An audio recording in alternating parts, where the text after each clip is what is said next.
Idol খুঁজে পাও না তোমরা? মেসি তোমার আইডল, নেইমার তোমার আইডল, বলিউড হলিউডের নায়ক নায়িকা তোমাদের আইডল, সুবহানাল্লাহ, বাংলাদেশের নায়ক নায়িকা তোমাদের আইডল। যারা জীবনে কত পাপ করেছে তারা নিজেরাই জানে, ওদের বিবেকই ভালো করে জানে যে ওরা কত পাপ করেছে। তোমাকে বাইরের চাকচিক্য দেখে মনে হচ্ছে খুব সুন্দর সুশ্রী, ভিতরের কলিজাটা এদের কুৎসিত কালো। আর আমাদের কাছে এরাই রকস্টার, যারা মুসলিম সমাজের মধ্যে বেপরদামি, অশ্লীলতা, ফাহেসা এগুলো ছড়িয়ে দিচ্ছে, যে না এরা আমাদের আইডল। এখন ওদের পোস্টার বাসায় লাগিয়ে রাখে, ওদের সাথে একবার দেখা করতে পারলে জীবন সার্থক হয়ে যায়। আল্লাহর কাছে ওদের কি দাম আছে যতক্ষণ না তওবা করে ফিরে আসছে?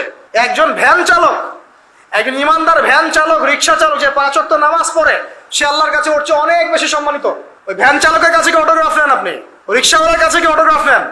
এইসব এই হ্যামিলনের বাসিওয়ালার পিছনে না গিয়ে এরা যুব সমাজকে টেনে নিয়ে যাচ্ছে অশ্লীলতার দিকে, ফাহেসা কাজের দিকে, বেফাস কাজ, কোনো পরকালীন কোনো স্বার্থ নাই, বিনোদনের নামে, সংস্কৃতির নামে এরা মানুষকে দিকে টেনে নিয়ে যাচ্ছে। আর আমাদের যুব সমাজ, তোমাদেরকে আমি আইডল দেখাবো ইনশাল্লাহ পরের লেকচারগুলোতে। খালিদ বিন ওয়ালিদ তোমার আইডল, আলী ইবনে আবি তালেব তোমাদের আইডল, মুহাম্মদ সাল্লাল্লাহু আলাইহি ওয়াসাল্লাম তোমার আইডল, ইমাম হুসাইন তোমার আইডল, মোহাম্মদ বিন কাসিম তোমার আইডল, তারেক বিন জিয়াদ তোমার আইডল, ওমর ইবনে খাত্তাব তোমার আইডল।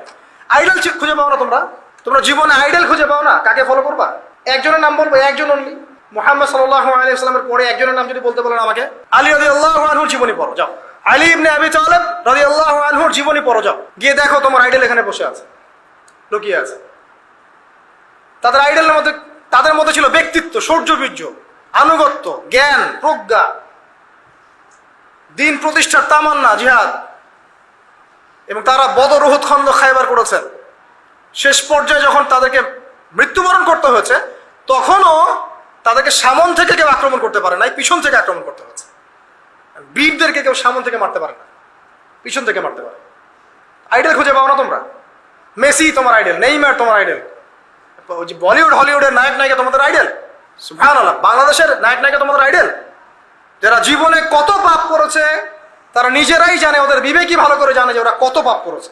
তোমাকে বাইরের চাকচিক্য দেখে মনে হচ্ছে খুব সুন্দর সুশ্রী, ভিতরের কলিজাটা এদের কুৎসিত কালো।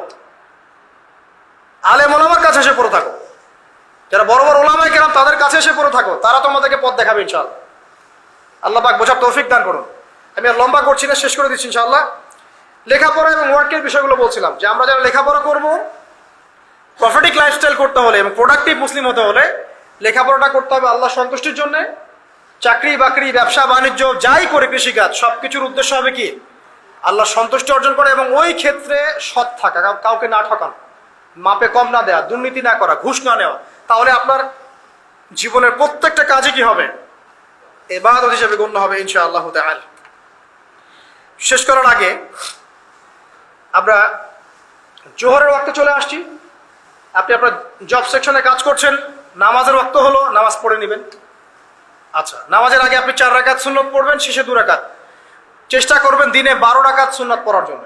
ফজরের আগে 2, জোহরের আগে 4, পরে 2, 6 আর 2 8, মাগরিবের পরে 2, এশার পরে 2। এই যে মোট 12 রাকাত সুন্নাত যে ব্যক্তি নিয়মিত পড়বে, জান্নাতে আল্লাহ পাক তার জন্য একটা ঘর নির্মাণ করবেন ইনশাআল্লাহ তাআলা। প্রতিদিন একটা ঘর, প্রতিদিন একটা করে ঘর আপনি পেতে পারেন মাত্র 12 রাকাত নফল বা সুন্নাত আদায় করার মধ্য দিয়ে।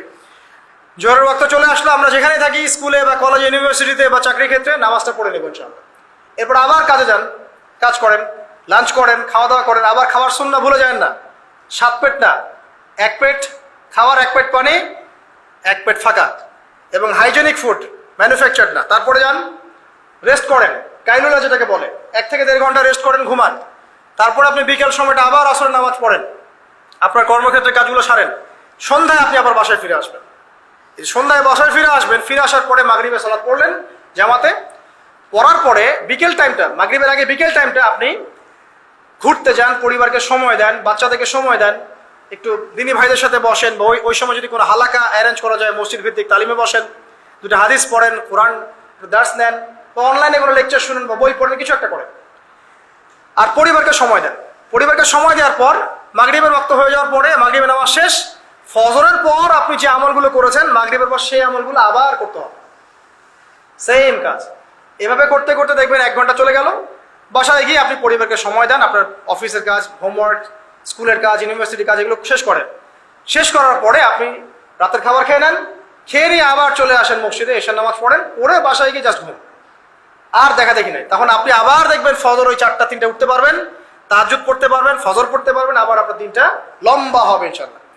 এভাবে একদিন 2 দিন না, সপ্তাহে 7 দিন, মাসে 30 দিন, বছরে 365 দিন যখন এই প্রজন্ম কাটাতে পারবে, আমরা কাটাতে পারবো, তখন আমাদের মুখে মানাবে দিন ইসলাম প্রতিষ্ঠার কথা। তার আগে আমাদের মুখে এসব কথা মানায় না। এখন আমাদের মুখে এসব কথা এখন মানাচ্ছে না, কারণ আমরা তো আমলই করছি না। আমাদের ঈমান আকীদা ঠিক নাই, আমাদের প্রফেটিক লাইফস্টাইলই তো নাই, নবী সাল্লাল্লাহু আলাইহি ওয়াসাল্লামের মতো লাইফস্টাইলই তো নাই আমাদের। তাহলে আমাদের দ্বারা কেমন করে দিনের পতাকা আল্লাহর জমিনে প্রতিষ্ঠিত হবে বলেন তো দেখি? এভাবে যখন একটা উম্মাহ গড়ে উঠবে, খুবই ডিফিকাল্ট, এটা কিন্তু অনেক বড় চ্যালেঞ্জ। আমি এটাই সবচেয়ে বিগ টাস্ক এখন, যে এই আমরা যারা আছি, আমাদের ইয়াং তরুণ প্রজন্ম, আমাদের মা বোন, বাচ্চা কাচ্চা এবং আমাদের বৃদ্ধ, সবাই মিলে যখন এইভাবে মুভ করবে, তখন দেখবেন একটা জাতি সকাল থেকেই সজাগ, সকাল থেকেই জাতি সজাগ। যেমন একটা চমৎকার একটা আইন করা হয়েছে না, রাত 8টায় সব বন্ধ, খুবই ভালো কথা। কেউ অ্যাপ্রিসিয়েট করুক না করুক, আমি শুরুতেই বলেছি আলহামদুলিল্লাহ, খুব ভালো। অ্যাটলিস্ট এখন 10টায় ঘুমাতে পারবেন, তারপরেও দেখবেন 3টার আগে ঘুমাচ্ছে না। কিন্তু আপনি মদিনায় গিয়ে দেখবেন ফজরের পর থেকেই সবকিছু লাইভ, স্কুল, কলেজ, দোকানপাট, অফিস সব ওপেন। কারণ আমাদের উম্মত, এই উম্মতের জন্য ফজরের পরের সময়টাতেই বরকত রাখা হয়েছে। যে সময়টা আমরা পাই না। আমাদের সকাল হয় 11টায়, আমাদের সকাল হয় 10টায়, কর্মক্ষেত্র শুরু হয় 10টায়। এই জন্য সকাল ওই যে 5টা থেকে 10টা, এই বরকতটা আমরা পাই না। এভাবে যদি আমরা নিয়মিত 24 ঘন্টা কাটাতে পারি, ওই যে আয়াতটা প্রথমে বলেছি, ওয়ামা খালাকতুল জিন্না ওয়াল ইনসা ইল্লা লিয়াবুদুন, আমি জিন এবং মানুষকে শুধুমাত্র আমার ইবাদত করার জন্যই সৃষ্টি করেছি। এই আয়াতটার হক আদায় হবে ইনশাআল্লাহ। ব্যক্তি জীবন সুন্দর হবে ইনশাআল্লাহ, আমাদের পরিবারগুলো সুন্দর হবে ইনশাআল্লাহ, আমাদের যুব সমাজ একটা গতি পাবে, হ্যাঁ, এবং তারা প্র্যাকটিক্যাল বাস্তব বিষয়গুলোকে নিয়ে ব্যস্ত থাকবে, অবাস্তব অনেক জিনিসগুলোর পিছনে ছুটবে না। আমাদের সমাজটা সুন্দর হবে ইনশাআল্লাহ। আস্তে আস্তে দেখবেন উম্মার একটা বড় অংশ ইনশাআল্লাহ আযজা ওয়া জাল আগামী দিনগুলোতে দিনকে এগিয়ে নেওয়ার জন্য এবং দিনকে আল্লাহর জমিনে প্রতিষ্ঠার জন্য শক্তি, মেধা, মনন, তাদের এনথুজিয়াজম সব কিছু আল্লাহর সন্তুষ্টির জন্য ঢেলে দেওয়ার প্রয়াস পাবে ইনশাআল্লাহ তাআলা। তার আগ পর্যন্ত আসলে এগুলো শুধুমাত্র তাত্ত্বিক কথাবার্তা বলে লাভ নাই। প্র্যাকটিক্যালি যখন আমরা এগুলো করতে পারবো ইনশাআল্লাহ তাআলা, তখন দেখবেন সবার মধ্যে একটা ইমানের চেতনা জাগবে, ইমানি চেতনা জাগবে, আমল করার স্পৃহা বাড়বে, ঐক্য বাড়বে, কমিউনিটি বাড়বে, এবং আমাদের হৃদ্যতা বাড়বে, অ্যাক্টিভিটিস বাড়বে, হায়াতেও বরকত হবে, রিজিকেও বরকত হবে, দুনিয়া আখিরাত ইনশাআল্লাহ ভালো হবে। এবং দেখবেন অ্যাজ এ নেশন আমরা সবাই ভালো করবো ইনশাআল্লাহ তাআলা। বিশ্বের বুকে আমরা মাথা তুলে সত্যিকার অর্থে দাঁড়াতে পারবো ইনশাআল্লাহ তাআলা। আল্লাহ পাক আমাদের সবাইকে তৌফিক ইনায়াত করুন, আমিন। আজকে আমি আর লম্বা করছি না। আকুলু কওলি হাযা আস্তাগফিরুল্লাহ লি ওয়া লাকুম ওয়া লিসাইরিল মুসলিমিন। বারাকাল্লাহু লানা ওয়া লাকুম বিল আয়াতিল হাকীম ইন্নাহু তাআলা জাওয়াদুন কারীম মুবাররাউফুর রহিম।